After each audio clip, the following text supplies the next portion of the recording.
Welcome les amis, on se retrouve pour Indie Tour, la chronique consacrée au circuit indépendant. Et donc aujourd'hui on va parler de la Wing of Honor, la ROH, plus exactement les Taping TV qui ont eu lieu le 3 janvier, dont la retransmission des épisodes a commencé cette semaine. Et oui, je veux parler de Winter Warrior Tour. Donc, alors, juste avant donc de commencer, j'aimerais faire juste une toute petite parenthèse. Quand je regarde ce poster, donc qui est le poster officiel de Winter Warrior Tour, donc manque juste les dates, hein, mais c'est le poster officiel, ça me fait penser un peu à une affiche de jeux vidéo. Enfin, je sais pas votre avis, en tout cas, voilà, moi c'est le ressenti que j'ai quand je vois ça. On dirait une affiche de jeux vidéo.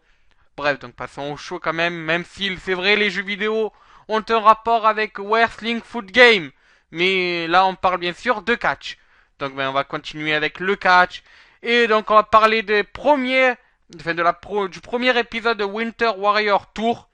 Alors d'abord pour vous expliquer, il y a 4 épisodes qui ont été enregistrés lors de ces tapings. Afin de ne pas spoiler les fans de la ROH ou vous, simplement si vous avez envie de découvrir dans les semaines à venir les résultats, je vais faire le résultat de l'épisode d'aujourd'hui. Dans la description, si vous le souhaitez, vous pouvez retrouver, donc après un cache spoiler, les résultats des 3 autres shows. Mais sinon, vous pouvez vous en tenir rien qu'à ce show-là. De toute manière, la semaine prochaine, la semaine d'après, et enfin dans un mois, je reviendrai sur ce show-là en vous disant les résultats chaque semaine de ce qui s'est passé.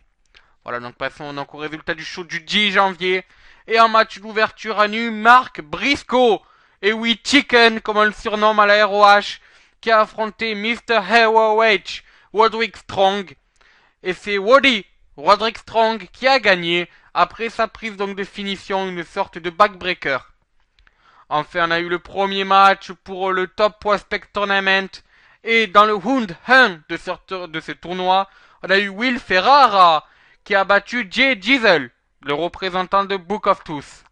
House of Tooth, plus exactement.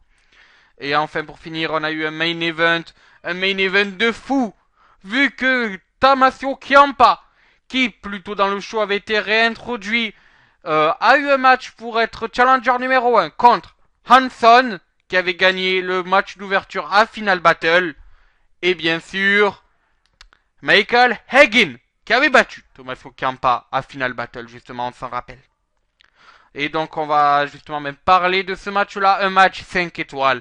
Alors c'est vrai, certes, c'est entre 4 gabarits assez lourds, on va dire, sur un ring. Mais ça, il y a quand même eu du grand combat, il y a eu de belles prises. C'est le genre de combat qu'on aime voir. Il n'y a pas forcément eu de beau rythme, mais en tout cas, il y a eu des belles prises. Et donc ça fait que le match, ça vaut quand même du 5 étoiles. Et au final, ça s'est fini par un no contexte, justement. Alors, pour expliquer. Tommaso Ciampa place son Ciampa Project sur Hanson. Il fait le tomber. 1, 2, Michael Hagen tire l'arbitre pour pas qu'il y ait trop en dehors du ring. Tommaso Ciampa descend lors du ring, vient régler ses comptes avec Michael Hagen. Ce dernier intelligemment place l'arbitre en plein milieu, l'air de dire « Regarde, t'as pas le droit de toucher l'arbitre !» Nigel McGuinness qui dit Nigel McGuinness, excusez-moi, t'as laissé qu'une chance. Et là, Hanson nous a fait un top et suicida et a fait un strike. Les 3 personnes, l'arbitre, Michael Hagen et Tommaso Ciampa ont terminé au sol. Et donc ensuite, d'autres officiels sont venus s'inquiéter de la situation et ont préféré signaler le no contexte. Voilà, bon, même c'est sur ce que se termine cette vidéo. On se retrouvera donc la semaine prochaine pour un nouveau épisode de la ROH. Demain, c'est sur la 6ZW. Et puis, voilà. Sinon, vous pouvez retrouver dans la description, si vous le souhaitez, les résultats des shows des 2 semaines qui suivent. Voilà, bon, mais sur ce, je vous dis, ciao, bonsoir les amis.